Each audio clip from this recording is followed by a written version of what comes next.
Pemirsa liputan hari ini, saya Muhammad Mukhtar Jakaria ingin melaporkan bahwa Badan Reserse Kriminal Barreskrim Mabes Polri mengungkapkan 80 kasus peredaran gelap narkoba selama September hingga Oktober 2024. Peredaran berbagai jenis narkotika ini melibatkan 3 jaringan pengedar narkotika internasional yang beroperasi di Indonesia. Pengedar narkotika internasional yang beroperasi di Indonesia. 3 jaringan internasional tersebut adalah FP yang beroperasi di 14 provinsi di Indonesia, HS yang beroperasi di 5 provinsi, dan H yang beroperasi di Jambi. Dalam operasi ini melibatkan kolaborasi antara Polri dan instansi lainnya seperti Kejaksaan Agung, Badan Narkotika Nasional, Ditjen Pemasyarakatan. Bekerja sama dengan sejumlah instansi publik lainnya dan tim gabungan berhasil mengamankan barang bukti sebanyak lebih dari 1 ton sabu. Selain dari 1 ton sabu, 2 ton ganja, 357.731 butir pil ekstasi, 6.500 butir HP5. Selain dari itu, 932,3 kg vitamin, 2,5 kg kokain, dan sejumlah barang bukti lainnya. Total sebanyak 136 orang tersangka ditangkap dengan jumlah perputaran uang yang fantastis, mencapai 59,2 triliun rupiah. Para tersangka akan terjerat dengan Undang-Undang Narkotika dengan ancaman pidana mati, penjara seumur hidup, atau penjara paling singkat 6 tahun. Dalam konferensi pers ini, polisi menghadirkan sejumlah tersangka yang terlibat dan memperlihatkan barang bukti. Kabareskrim Polri Komjen Pol Wahyu Widada menjelaskan pengungkapan ini merupakan tindak lanjut dari Astacita Presiden Prabowo Subianto dalam memberantas tindak pidana narkoba. Tim Polri bersama-sama dengan instansi terkait melaksanakan joint operation baik dengan Kejaksaan Agung, dengan BNN, Ditjen Pemasyarakatan, Ditjen Bea Cukai, PPATK, dan juga dengan DIE, Jawa Barat, Jawa Tengah, Jawa Timur, Yogyakarta, Kalimantan Barat, Kalimantan Tengah, Kalimantan Selatan, Sulawesi Selatan, dan Sulawesi Tenggara. Kemudian jaringan HS yang beroperasi pada 5 provinsi, wilayah Kalimantan Utara, Kalimantan Timur, Kalimantan Selatan, Jawa Timur, dan Bali. Kemudian jaringan H yang dikendalikan oleh 3 bersaudara, yaitu HDK, DS alias T, dan TM alias AK yang beroperasi di Provinsi Jambi. Dari 80 perkara yang sudah diungkap tersebut, yang pertama sabu sebanyak 1,07 ton, tepatnya 1071,56 kg. Kemudian ganja 1,12 ton, ketamin 932,3 gram, kemudian double LL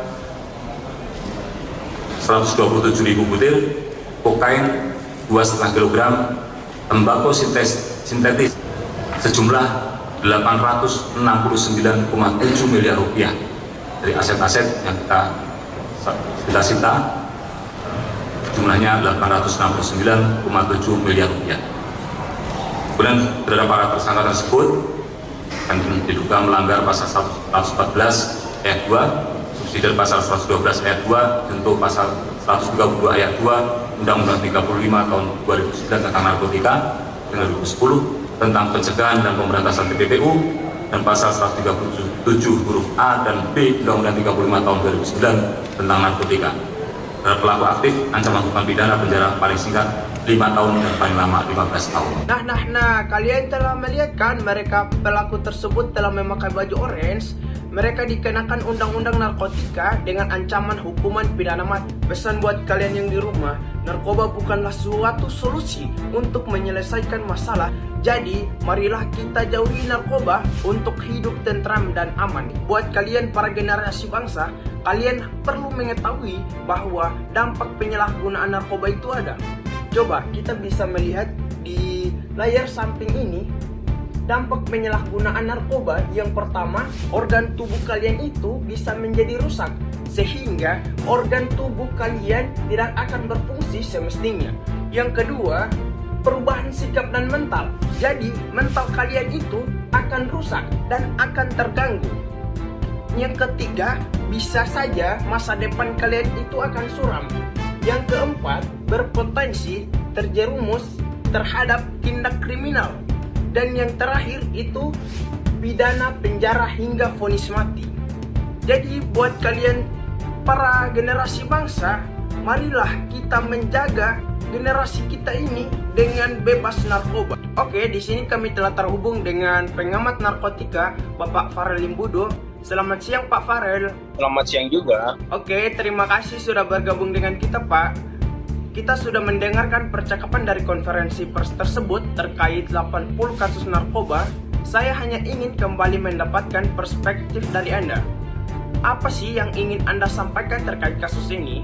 Ya baik, jadi menurut pendapat saya sendiri atau perspektif terkait kasus narkoba tersebut, sebagaimana yang kita ketahui bahwa kejahatan peredaran narkoba ini sudah menjadi salah satu transnasional organisasi crime, yang dimana para pelaku tersebut ini rata-rata memiliki jaringan internasional untuk memasukkan barang-barangnya dari negara lain ke negara lain, termasuk negara kita ini, negara Indonesia. Narkoba ini selain membahayakan kesehatan, juga bisa menimbulkan gangguan mental. Dan paling parahnya, bisa merusak generasi muda kita. Apabila generasi muda kita ini terpengaruh dengan narkoba, maka akan bisa menyerahkan untuk kita semua. Dari data global tersebut, yang telah disampaikan terkait penyalahgunaan narkoba telah mencapai angka yang cukup besar, 296 juta jiwa, yang telah mewakili 5,8% dari populasi dunia.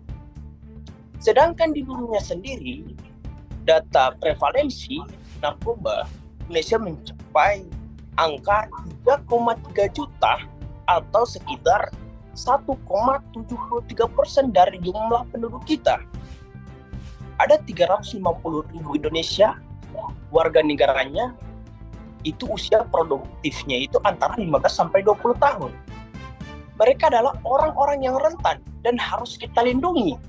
Bagaimana kita bisa menciptakan perkembangan yang baik untuk orang-orang tersebut, sehingga nanti kita bisa memiliki kompetensi ke depan untuk menjadi penjuru kemajuan Republik Indonesia di masa yang akan datang ini.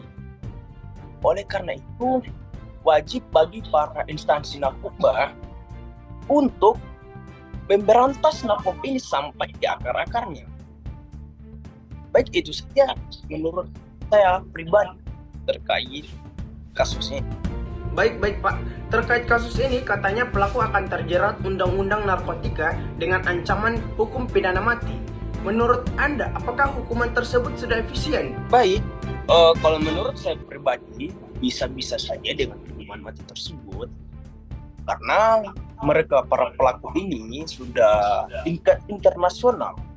Mereka telah membuat kasus yang sangat besar ketika kejahatan narkoba telah merusak generasi kita dan merampas hak hidup banyak manusia yang ada di Indonesia.